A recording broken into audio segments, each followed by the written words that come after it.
From the eastern end of the Great Wall, China's coast spans 14,500 kilometers and more than 5,000 years of history.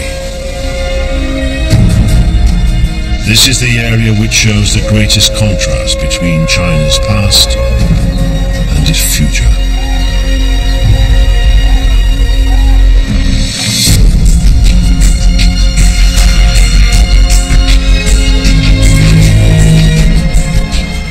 Today, China's eastern seaboard is home to 700 million people, packed into some of the most dazzling high-tech cities on Earth. Yet these crowded shores remain hugely important for a wealth of wildlife.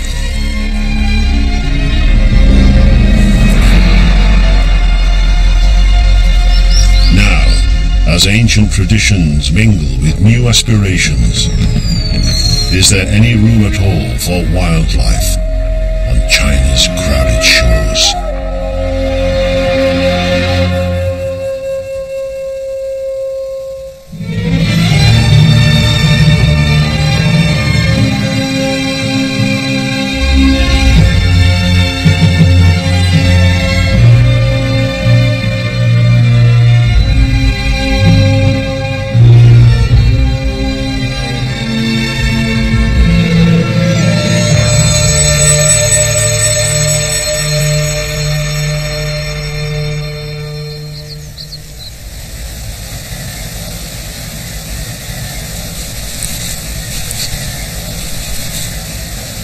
In northern China's Jialong Nature Reserve, a pair of red-crowned cranes have staked out their nesting territory in the stubble of a commercially managed reed bed.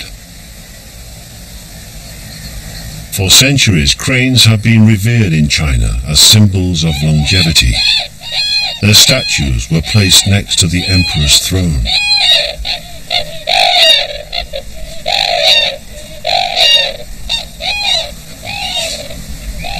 The cranes have cause to celebrate.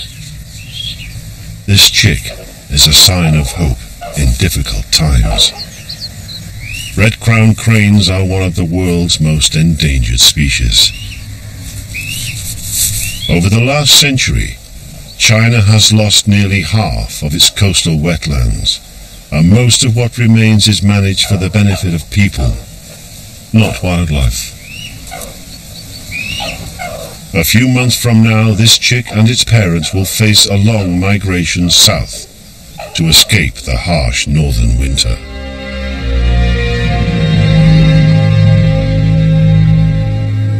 Their route will take them along a coast which has been greatly affected by human activity. Along their journey, the cranes will be joined by many thousands of other migrating birds, all heading south across the Bohai Gulf and along the shores of the Yellow and East China Seas, some even reaching as far as the South China Sea in search of a safe winter haven.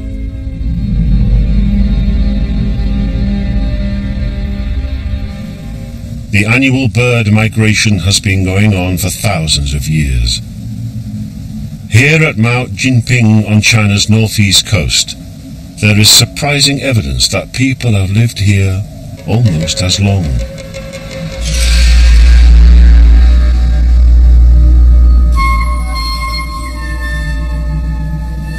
"7,000 years ago, members of the Shaha tribe carved magical symbols representing significant elements of their daily lives.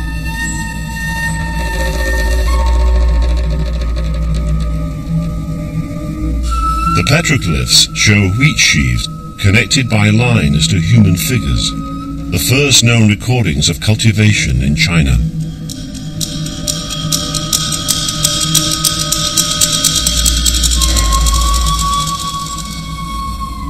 Familiar with the spectacle of yearly bird migrations, the Shaha people chose a symbol of a bird as their totem.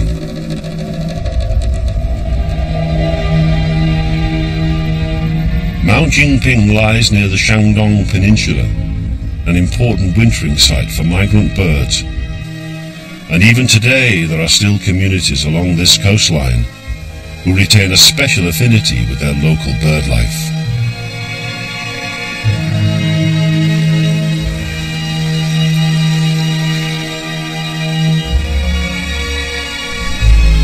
Yandunjiao village on the northeastern shore of the peninsula is famous for its traditional seaweed thatch cottages.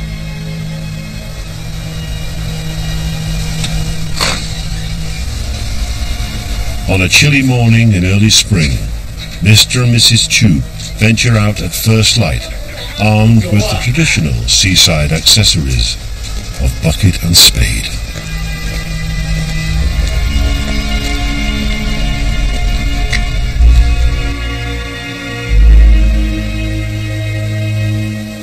As the Chus head down into the harbour, a flock of whooper swans, known affectionately here as winter angels, are waking out in the bay.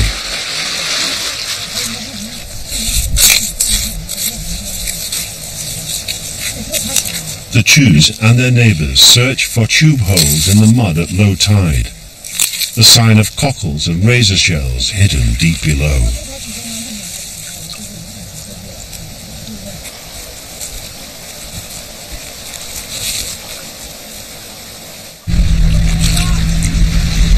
While gathering shellfish is a popular pastime, the main business of Yandunjiao happens further out at sea.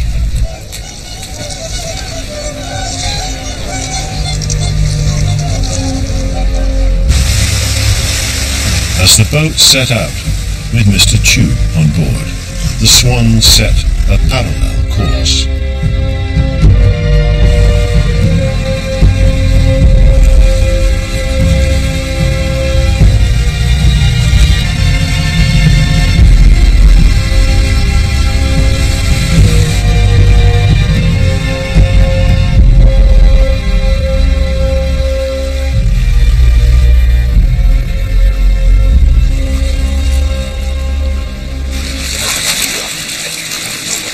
The whole of the bay is a gigantic seaweed farm.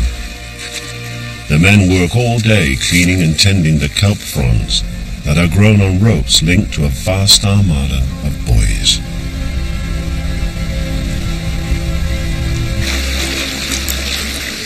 The swans eat native seaweeds growing on the surface ropes rather than the valuable crop of kelp, so they do no harm to the commercial operation.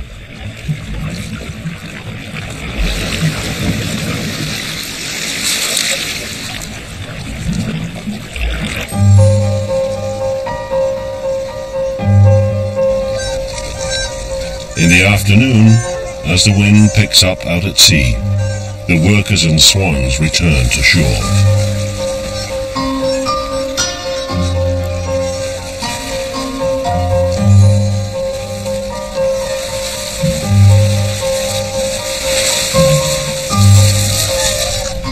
While the culture of seeking balance with nature goes back a long way in China, it is rare to see such harmonious relationships on China's crowded coast.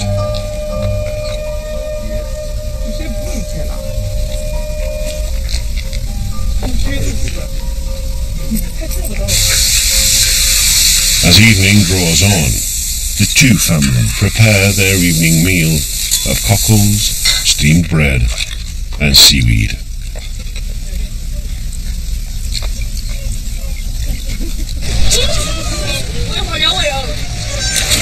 Leftovers are given to the village children to feed the swans.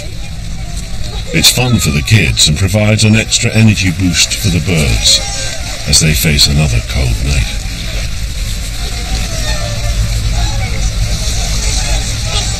The swans have been using this sheltered bay as a winter refuge for many generations.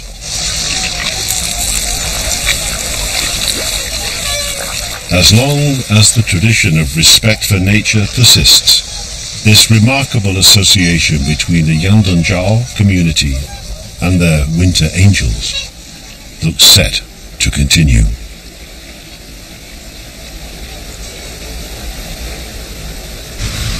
Out in the Bohai Gulf, northeast of the Swan village, a small rocky island provides a quiet resting spot for migrating birds.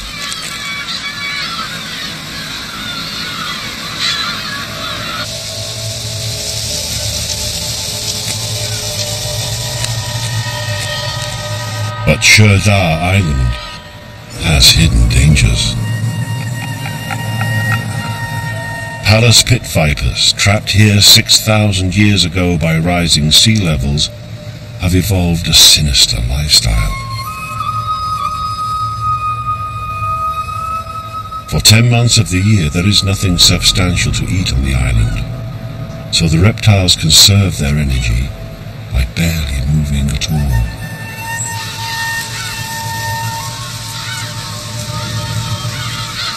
As the sun warms their rocky home, the snakes climb up into the bushes and trees. They aren't here to sunbathe.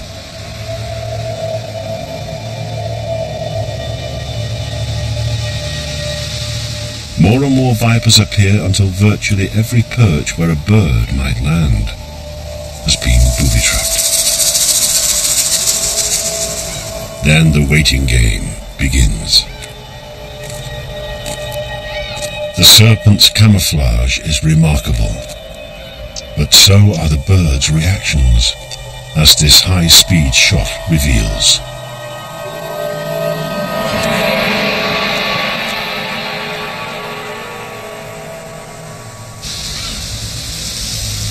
The birds will only stay on the island for a couple of weeks, but although the snakes have been starving for months, their only hope of bagging a meal is to be patient and sit tight.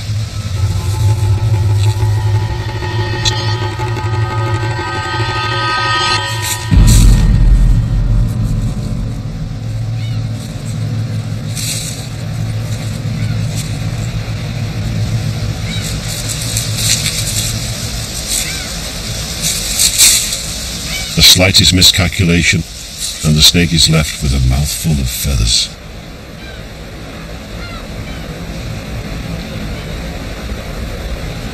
The dropped meal is tracked down mainly by smell, the viper using its forked tongue to taste the air until it's close enough to see its quarry. The final challenge is to swallow a meal that's twice the size of its head. It does so by dislocating its jaws and positioning its prey so the beak is pointing backwards.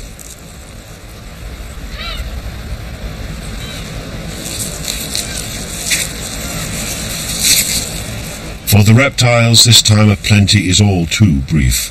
In a couple of weeks the migration will be over and the birds will have moved on.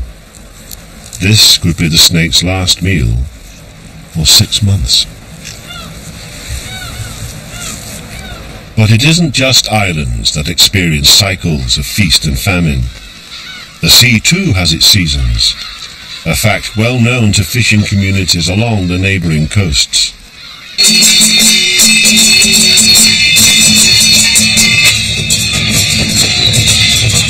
In Chuwang Harbour, the start of a new fishing season provides the excuse for a massive party.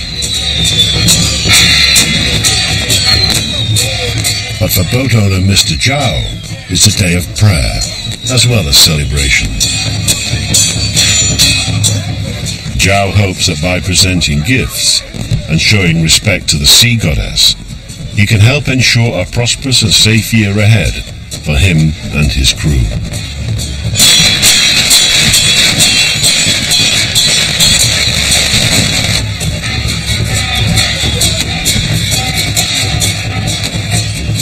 Meanwhile, drums, firecrackers and fireworks reflect the ancient belief that loud noises will frighten off dangerous sea devils and bad fortune.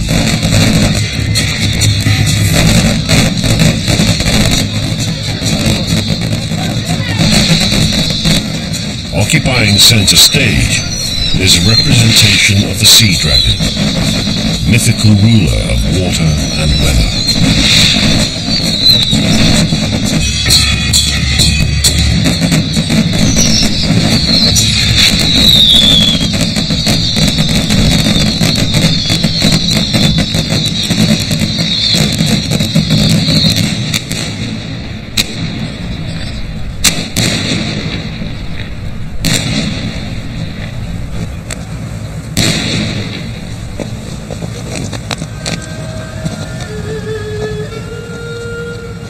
In the calm of the evening, Mr. Zhao and his family light paper boat lanterns.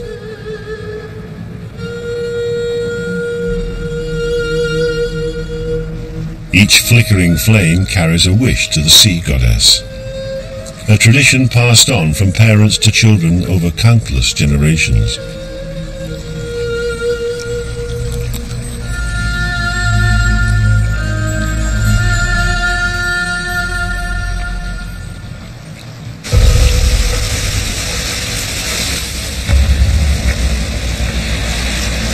On China's crowded coasts, fishermen need to be extremely resourceful. Hauling in the nets is hard work, and so far there's not a fish in sight. Only jellyfish. Each year, millions of jellyfish are carried south with the currents in the Bohai Gulf. The ecological story behind this event is complex, but by no means unique to China. Jellyfish are fast-breeding plankton feeders. In recent years, human sewage and fertilizers from intensive farming have increased plankton blooms in the Gulf, providing extra jellyfish food, while overfishing has reduced their enemies and competitors.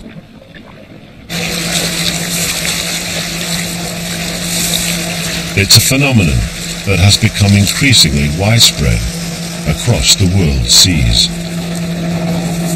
However, what is seen elsewhere as a problem in China is perceived as an opportunity.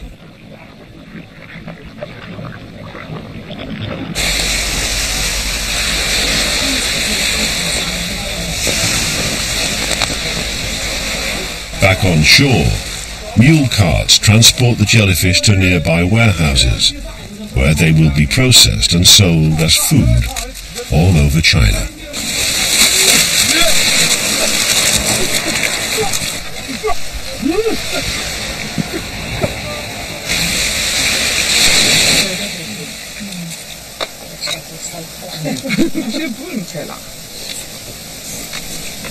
Four generations tuck into a bowl of sliced jellyfish, the recipe for a long and healthy life.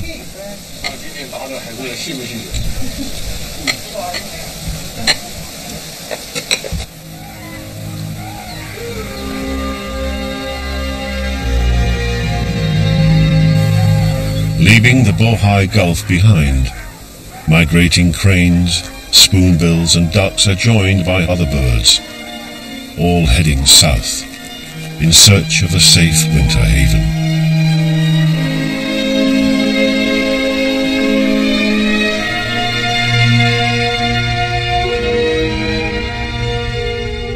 The bird's migration route follows the coast of the Yellow Sea down into Jiangsu province, a fertile agricultural landscape with some of the last remaining salt marshes in China.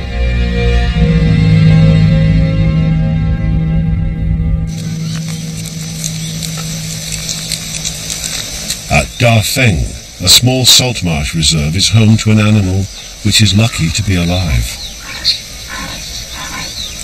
The Chinese see these milu as a curious composite animal, with a horse's head, cow's feet, a tail like a donkey, and backward-facing antlers. In the West, we know it as Père David's deer, after the first European to describe it.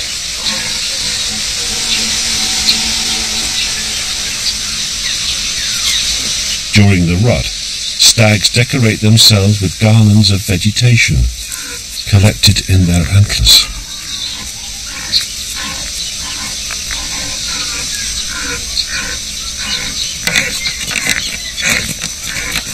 Fierce battles decide mating rights. The females still have last year's fawns in tow. They haven't been weaned by the time of the rut and band together in large creches, only returning to their mothers to feed. This unique behavior helps to keep them clear of the aggressive males.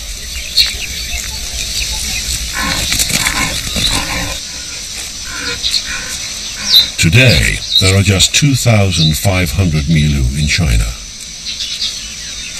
But it is remarkable that there are any at all. In the early 1900s, Milu became extinct in the wild.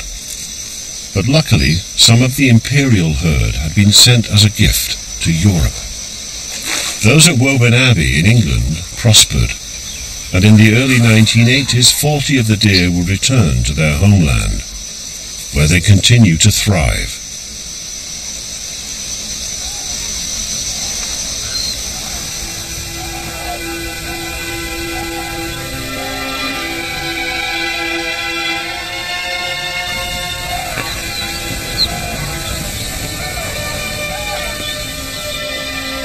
The migrating cranes have so far travelled over 2,000 kilometres southwards along the coast.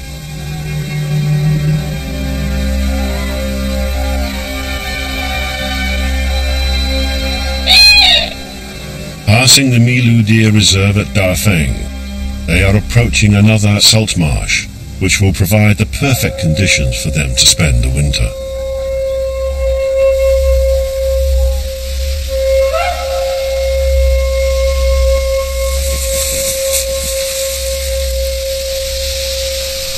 This is Yanchong, the largest coastal wetland in China, visited by an estimated 3 million birds each year.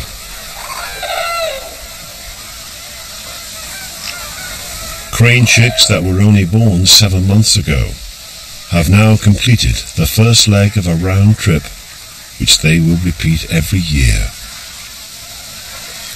The hardy cranes can cope with winter temperatures which may drop below freezing.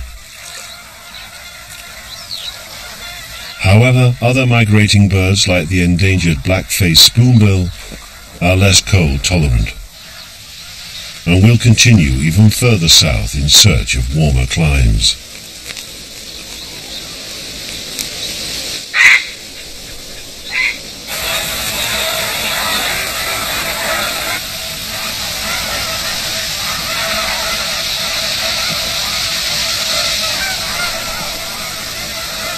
At this point, many of the migrating bird flocks are barely halfway along their southward journey.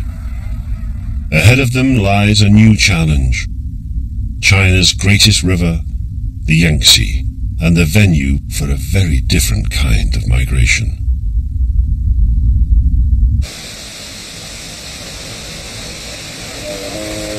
Each year, millions of tons of cargo travel up and down the river, making this one of the busiest waterways in the world.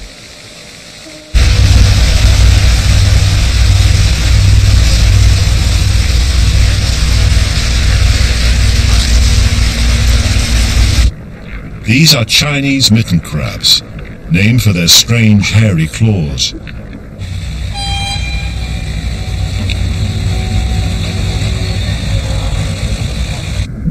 They may migrate as much as 1,500 kilometers from tributaries and lakes to the river mouth, where they gather to breed.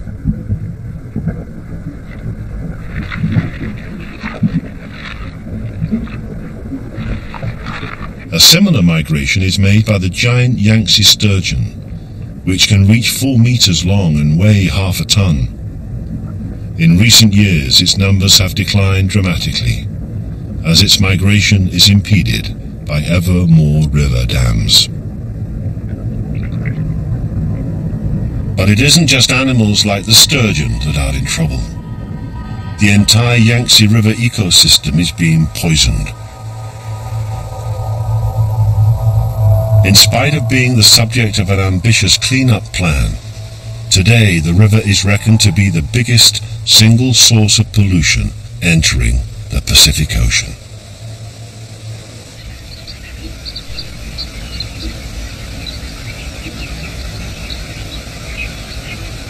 Situated right at the mouth of its estuary, Chongming Island provides a vital resting and feeding spot for migrating shorebirds, and a place which offers welcome evidence of changing attitudes towards the Yangtze's beleaguered wildlife.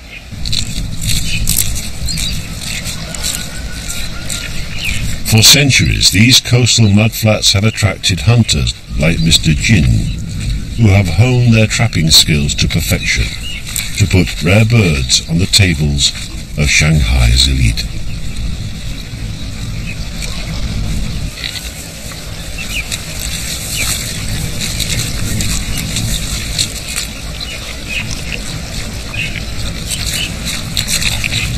For 40 years, Mr. Jin has used a net, simple decoy birds and a bamboo whistle to lure passing birds towards his nets.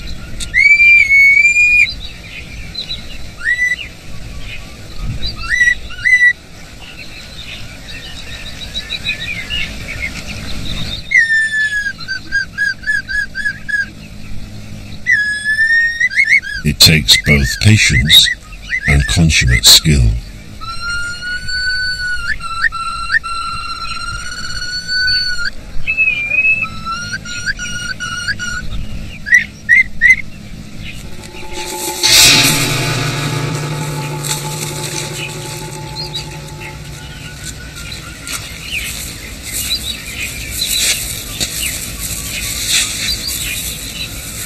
But all is not as it seems.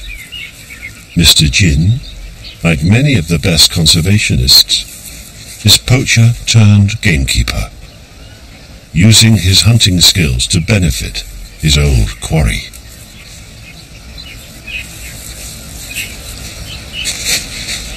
The staff here at Dongtan Bird Reserve will measure, ring and weigh the trapped birds before releasing them unharmed.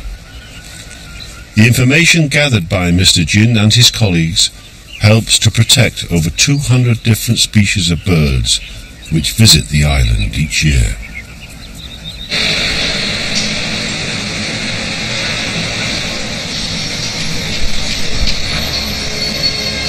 Just south of Chongming Island lies China's largest coastal city, Shanghai.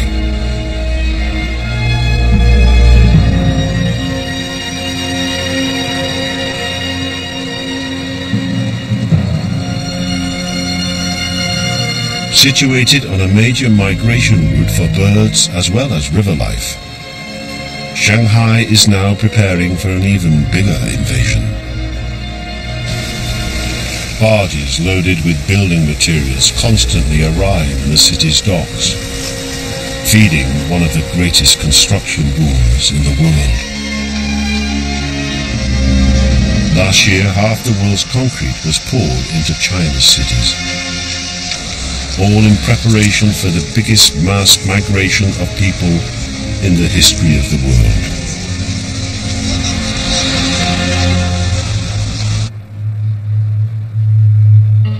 In the next 25 years, well over 300 million people are predicted to move from rural China into cities like Shanghai.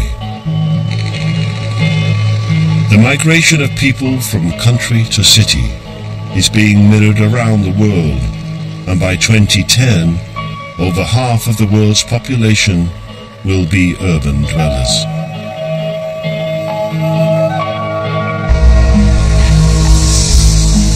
As night falls, Shanghai reveals its true colors.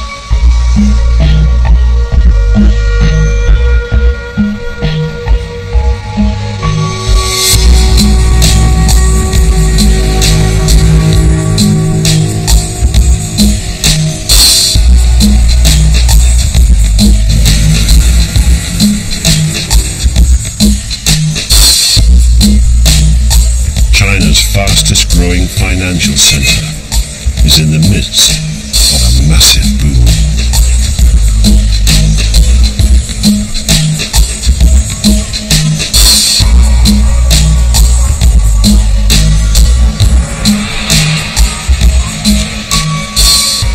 With an estimated population of more than 20 million, Shanghai is officially China's largest and certainly its most dazzling city.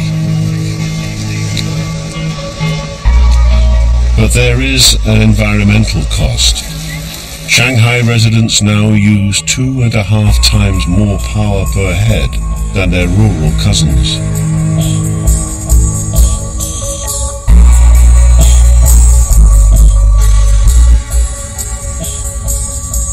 The city's seemingly insatiable energy demands currently require the output of 17 power stations.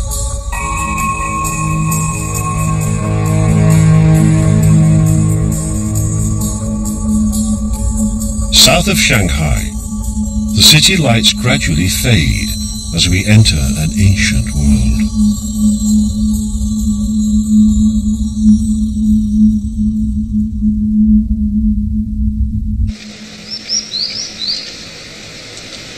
This is Fujian province, a rugged terrain guarded by sheer granite mountains which have helped to forge and preserve some of China's most ancient sites and traditional cultures.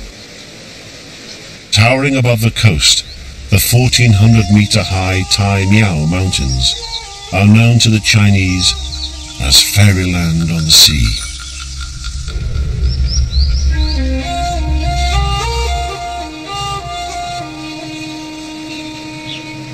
Moist sea breezes condense on the cool mountain tops and combine with well-drained acid soils to produce the perfect growing conditions for acid-loving plants like wild azaleas.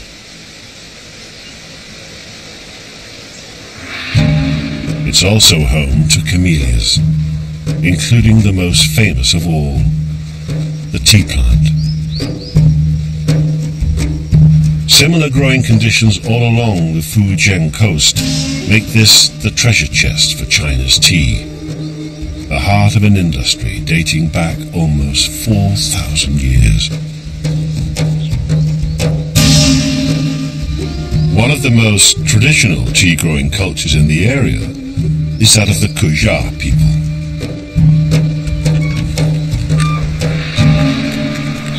Every morning, goats are let loose among the tea terraces, a centuries-old tradition.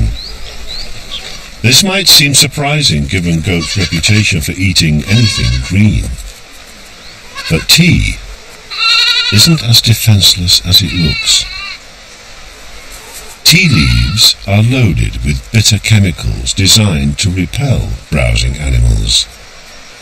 It works on the goats, who leave the tea untouched and instead eat up the weeds, fertilizing the tea plants with their droppings. The surprise is that we humans should find the same bitter chemical cocktail utterly irresistible. Among the Kujia people, tea growing is a family business. Women do the picking, while the men process and pack it. Mrs. Zhong belongs to a Kujia family that has lived and worked for generations among these same tea terraces.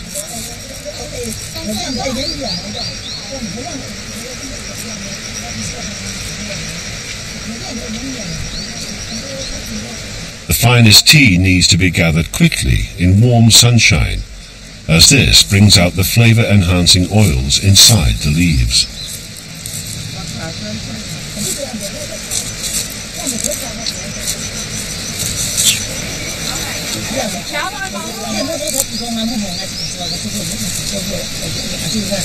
This sustainable industry has protected one of China's finest landscapes and one of its most traditional cultures.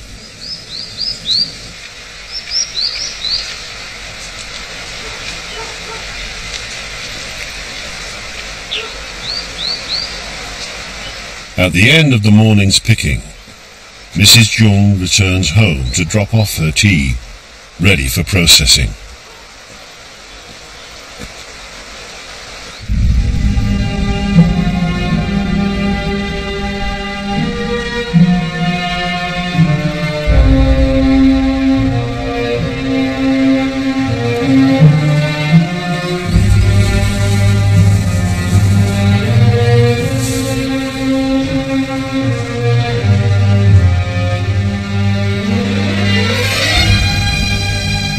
fort-like design has survived from a time when the Kurja needed to protect themselves against hostile local tribes.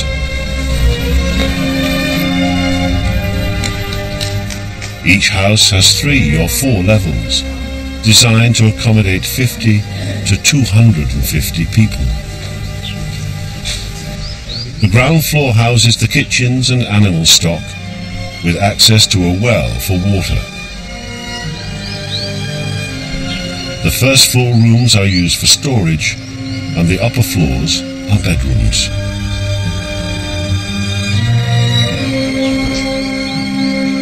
Some of these remarkable buildings are 800 years old and have survived earthquakes and typhoons.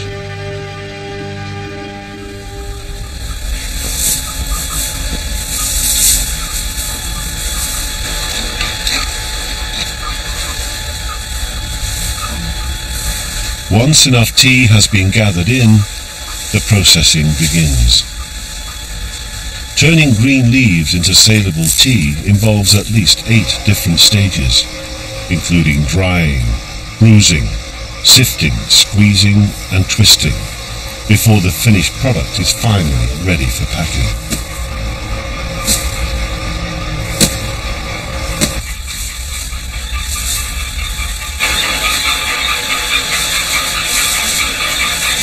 The Zhong's village produces Little Black Dragon, or oolong tea, so called because of the way its twisted leaves unfurl when water is poured over them. Tea plays a vital part in Kurja life, not only as a source of income, but also as a way to welcome visitors and bring people together. In traditional Chinese life, even the simplest cup of tea is poured with an intricate amount of ritual.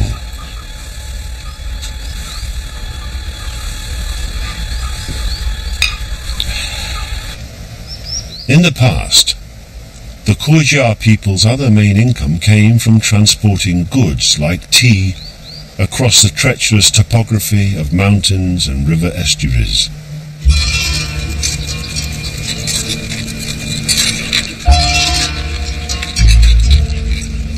Their route was suddenly made easier when, in 1059, this remarkable bridge was built.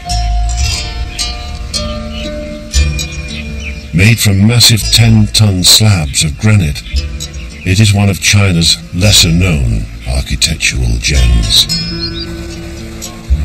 Luoyang Bridge has withstood earthquakes and tempestuous tides.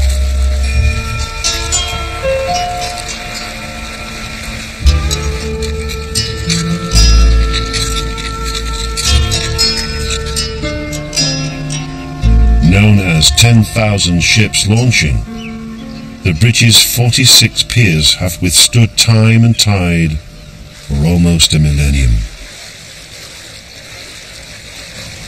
According to folklore, its success is due to a far-sighted piece of bioengineering. Oysters were seeded on the piers, and ever since, their concretions have helped cement the granite blocks together.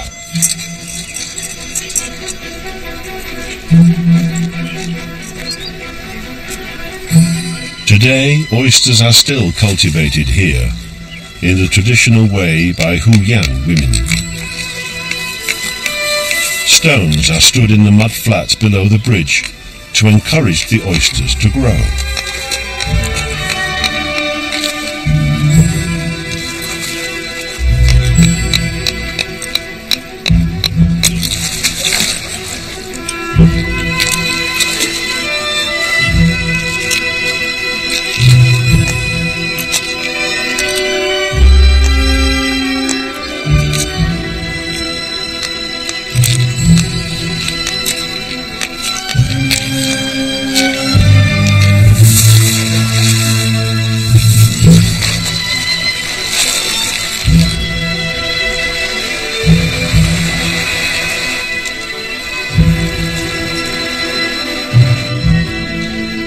Luoyang Bridge is now mainly used by locals carrying goods across the estuary towards the coastal ports.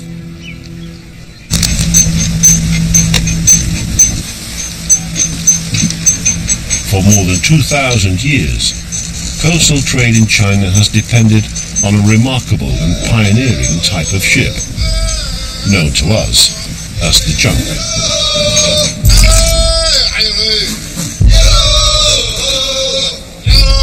This working vessel follows a general design that's been in use in Fujian for at least 600 years. Its bows take the form of a beak with two large painted eyes, evoking the traditional seafarer's belief that the bird's image would help sailors return safely, like the migrants that return each spring and autumn.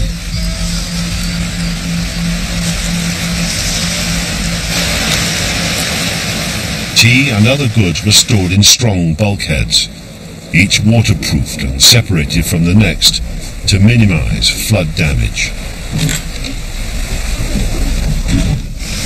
This innovation, introduced to keep precious tea cargoes dry, spurred on the improvement of not only Chinese boats, but Western ones too.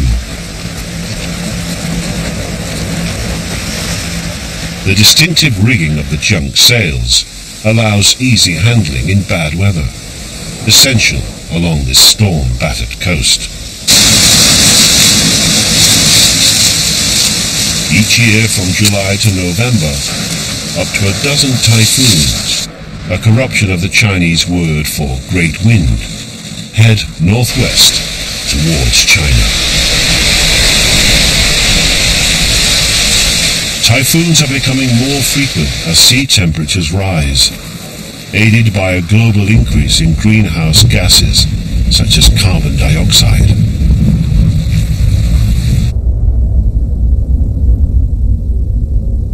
But satellite pictures have revealed a surprising twist.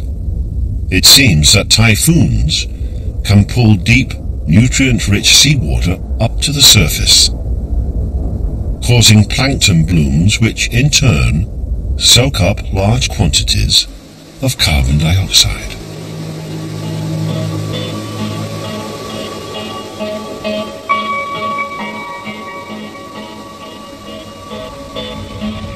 When a typhoon strikes, one of the best places to be is Hong Kong Harbour, with its sheltered anchorage.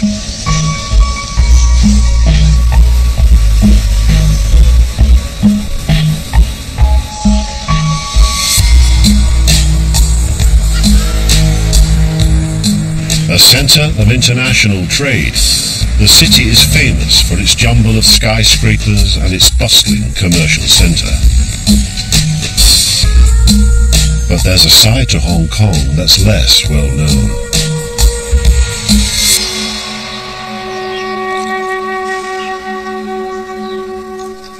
Behind the urban sprawl lies a swathe of wetlands, which include the Mai Po Nature Reserve.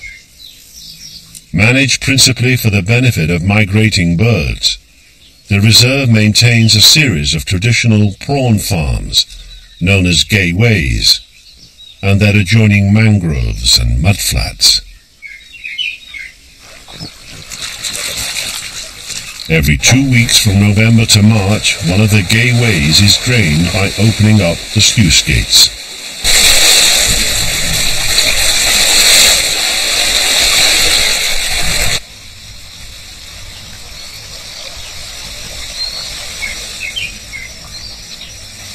As the water level falls, birds begin to gather.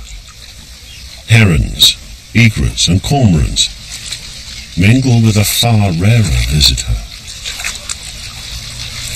the black-faced spoonbill.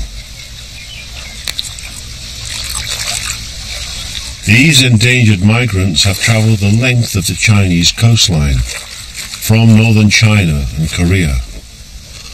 Mai Po marks the end of a 2,000-kilometre journey, during which the birds may have lost up to a third of their body weight. 400 black-faced spoonbills, a quarter of the world's population, pass the winter here.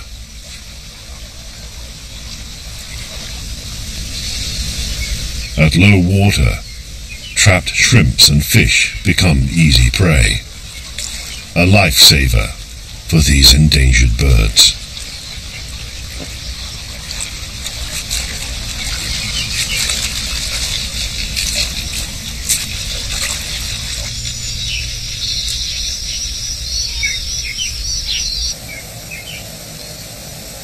The Mai Po marshes are part of the Pearl River estuary, whose muddy shores abound with crabs, worms and mud skippers.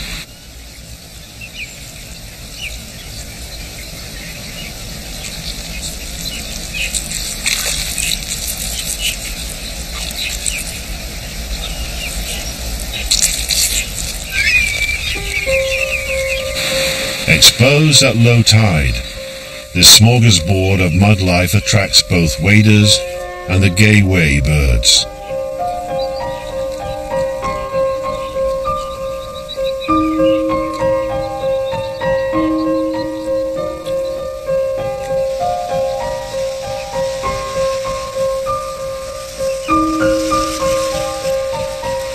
Here on the mudflats of Inner Deep Bay, each kind of bird has its own specific feeding zone, defined by the depth of the water, the length of its beak, and its feeding technique.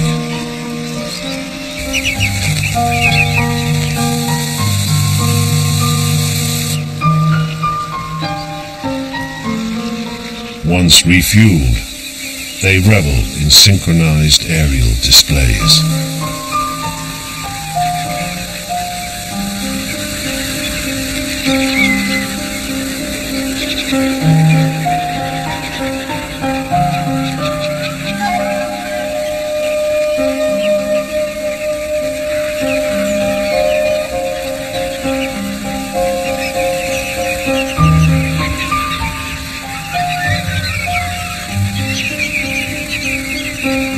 More than any other place on China's coastline, Inner Deep Bay demonstrates that with help, resilient nature can still thrive, even when boxed in and overshadowed by towering cities like Shenzhen.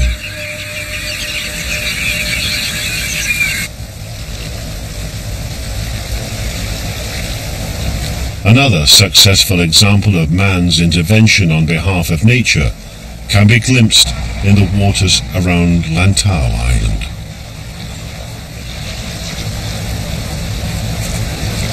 While egrets make the most of an easy meal, other creatures have their eye on the fisherman's catch.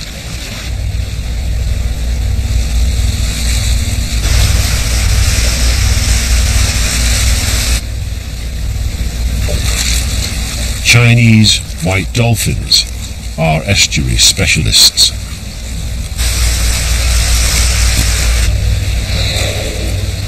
Found widely in the Indian and Pacific Ocean, this species is rare in China.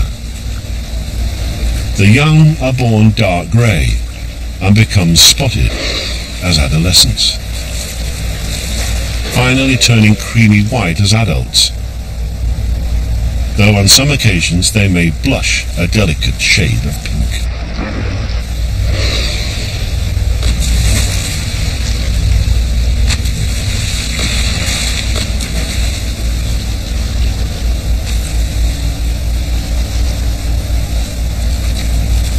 Three groups of dolphins live close to Lantau Island. As the tide comes in, they move with it to feed on small fish or squid, which travel with the currents, using echolocation to see their prey through the murky water. They also use sound to communicate, but they face a deafening problem.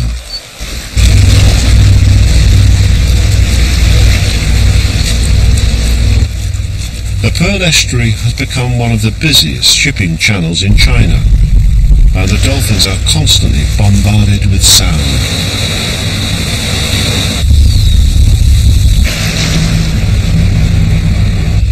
New research suggests that they may now pack more information into shorter calls in a bid to be heard. Local conservationists have now set up a protected zone near Lantau Island. So for now, China's white dolphins are holding on.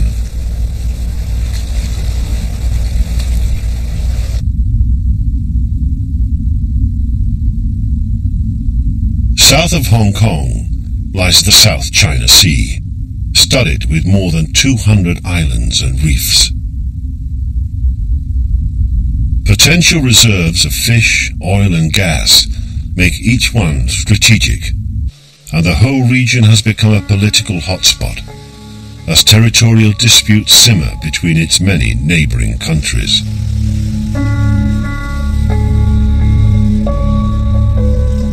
The waters themselves are low in nutrients and would be poor in life if it wasn't for the other resource that's here in abundance: sunlight.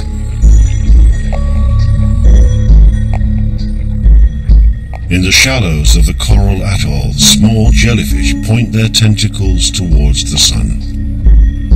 Like many animals here, they depend on a close partnership with microscopic algae, which turn solar power into food.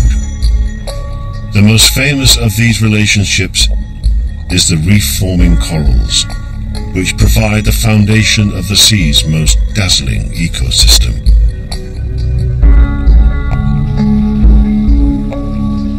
Their branches provide shelter for a wealth of small and vulnerable creatures, many of them beautifully camouflaged. But the ultimate master of disguise has to be the octopus, able to change not only its shape and color, but its skin texture too.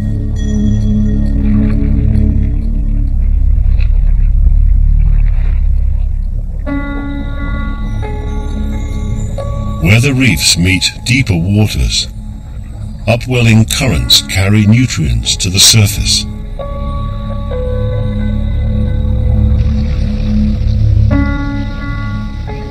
Reef fish swim out to gorge themselves on the resulting food, in turn attracting larger predatory fish to the reefs.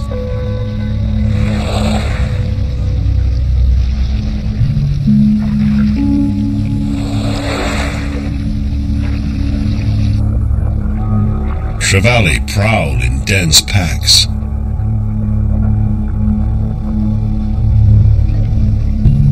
Giant rays sweep in on graceful wings to hoover up the remaining plankton, which also attracts the king of fish.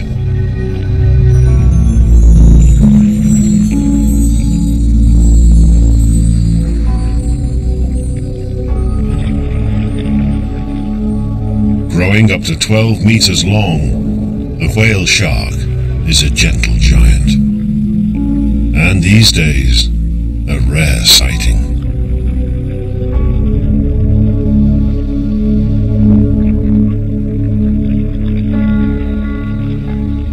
As sharks, small and large, are plundered to supply the East Asian shark meat trade, the fate of these fabulous creatures hangs in the balance. While healthy coral reefs still survive in the remote islands, the situation close to the Chinese coast is quite different.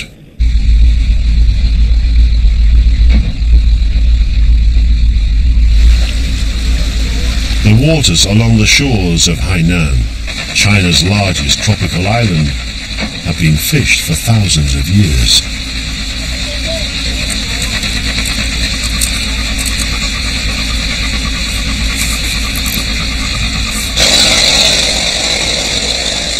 As the reefs become less and less productive, fishermen from Tanmen Harbor need all their resourcefulness to make a living.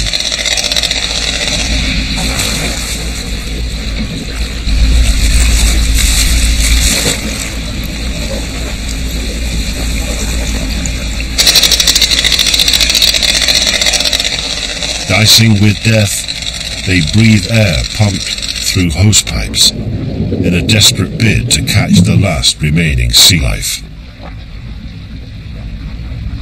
Over the years, increased sedimentation and the use of dynamite and cyanide means the corals close to shore are barely hanging on.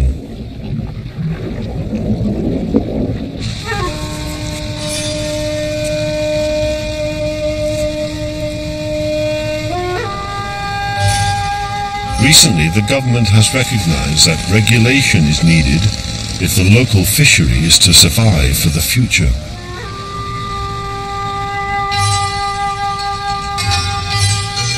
Fishing is now banned for 2 months of the year to allow marine life a chance to breed.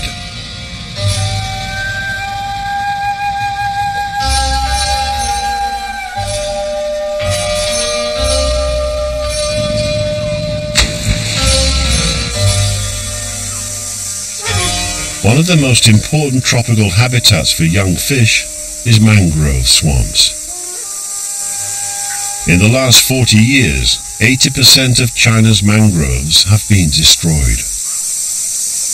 But at the Dahuajiao Mangrove Reserve in Hainan, a remarkable conservation initiative is bringing young Chinese volunteers together to plant mangrove saplings in the glutinous mud. For many of these city-born students, such unglamorous work demonstrates their commitment to their country's environment. Like other heavily populated countries, China today is faced with a challenge: how best to protect nature in an increasingly crowded space.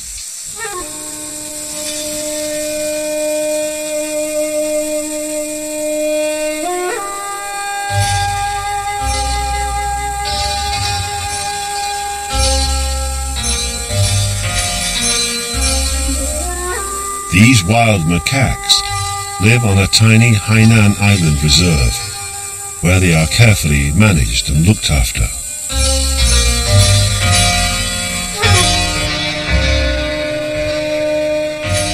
Most of the island's hillsides are covered with tropical woodland, but there are also areas of flower meadows where the monkeys gather to feed.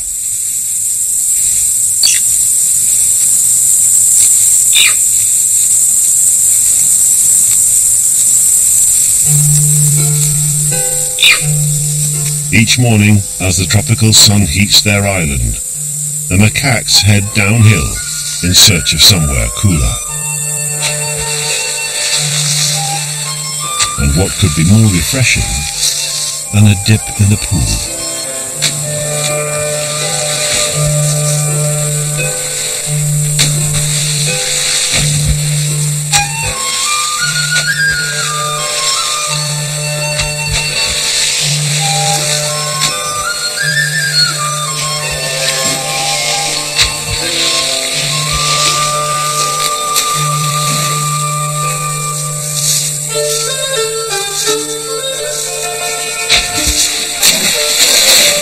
To the Chinese, combining a wildlife reserve with a tourist development makes perfect commercial sense. And the monkeys don't seem at all unhappy with the deal.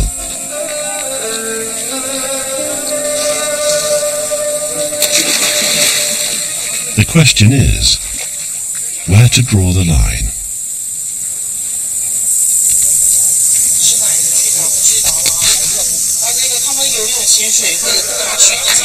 Like the rest of the world, China is still feeling its way towards a harmonious relationship with nature.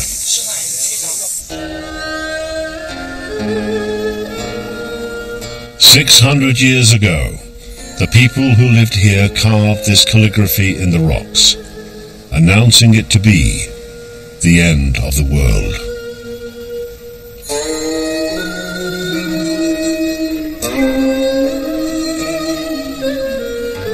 In recent years, that world has undergone a massive expansion, as tourists from all over China have discovered the delights of Hainan's tropical seaside resorts. By 2010, China's total tourism revenue is expected to hit £75 billion a year.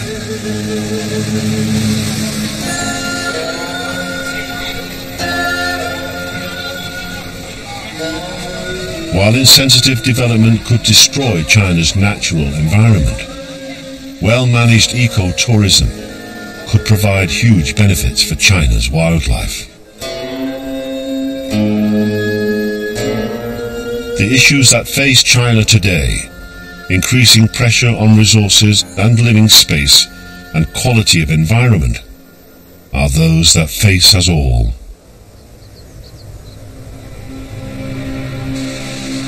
If there is any country in the world equipped to solve environmental problems on a vast scale, it has to be China.